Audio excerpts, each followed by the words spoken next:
جو مساوات کا درس ہے نا جماعت میں، جنہوں نے دیگر مذاہب کے بارے میں معلومات کی ہے، میں مذہبوں کا نام نہیں لیتا، کئی مذہب ایسے ہیں جن میں الگ الگ قوموں کے الگ الگ عبادت کے ٹائمنگز ہیں، کیونکہ قوم الگ ہے، سٹائل الگ ہے، ان کی کاسٹ الگ ہے۔ میں کئی چیزیں نہیں بول پا رہا لیکن آپ اشارہ سمجھ رہے ہوں گے۔ مگر جماعت کے اندر ایک ہی صف میں کھڑے ہو گئے محمود و ایاز، اربوں پتی بھی کھڑا ہے، اسی کا ڈرائیور بھی کھڑا ہے، بلکہ بعض اوقات تو ایسا بھی ہوتا ہے کہ سیٹھ مقتدی ہوتا ہے اور جاب کرنے والا امامت کر رہا ہوتا ہے۔ وہ سیٹھ کہتا ہے پیچھے اس امام کے، ارے ایسا منظر دنیا میں کدھر ملتا ہے کہ علماء ہوں، حفاظ ہوں، بچے ہوں، بوڑھے ہوں، کسی بھی جناب رنگ و نسل سے ہوں، افریقن ہو یا عربی ہو، گورا ہو یا کالا ہو، اللہ کا بندہ ہے، مسلمان ہے، وہ ایک صف میں کھڑے ہو کے نماز پڑھ رہا ہے۔ پوری دنیا میں یہ منظر آپ کو کسی اور ریلیجن میں نہیں ملتا جو مسلمانوں کے اندر مساوات کا درس ملتا ہے، یگانگت کا درس ملتا ہے۔ یہ سرکار کے امتی ہونے کا احسان ہے ہم پر۔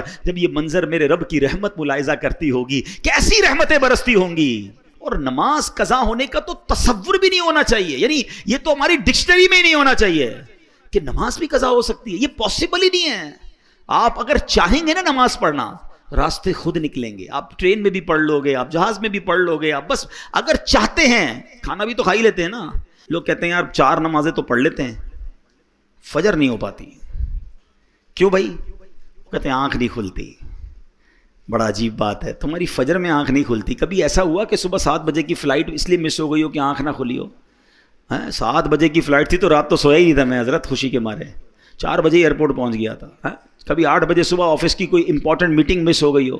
اسکول پہنچ جاتے ہیں ٹائم پہ، کالج پہنچ جاتے ہیں، نماز ہی مس ہوتی ہے، آفس میٹنگ پوری ہو جاتی ہے، فلائٹ ٹرین سب ملتی ہے۔ اس کا مطلب کیا ہوا کہ جو امپورٹنس فلائٹ کی، ٹرین کی، میٹنگ کی ہے، وہ امپورٹنس آپ کی زندگی میں نماز کی ابھی ہوئی نہیں ہے، ورنہ کچھ بھی ہو جائے نماز کیسے چلی جائے۔